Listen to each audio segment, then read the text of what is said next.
Nimaga mashinamni haydaysan a? Nimaga? Men senga haydashga qoldirolmadim. Yo yumishgami? Bitta farasi qancha turishini bilasanmi o'zi? Ha qoshlaringga bit tushgur. Nimaga meni mashinamni orqa farasini sindirasan? Oldindagi farani sindirsang bo'lmasmidi? Umuman nima haqqing bor meni faramni sindirishga? Kelib sen meni mashinamga o'tirdingmi? Voy senga emas, meni mashinamga o'tirish bildingmi? Voy bo'yningdagi zanjirga seni o'zingni bo'g'ib tashlayman. Sen tarzanni. Voy maymunday o'rmonda yurishing kerak. Maymun. Hozir bo'g'ib tashlayman. Men senga gapiryapman. Nima meni urmoqchimisan?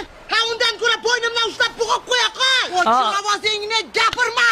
Men gapirgan paytda pastga qara. Pastga qara, bo'ynini egib tur qarab. Nimaga yerga qaraysan? Nimaga yerga qaraysan? Ko'zimga tik qarashga qanday jur'at etding? Umuman ko'zingni yumib turman gapirganda. Hammasini eshitib turibman-ku. Eshitib turibman nima deyotganingni. Maymun. Xullas, nima qilsang ham ertaga orqa faramni joyiga qo'yib qo'yasan, bildingmi? To'g'rilab beraman.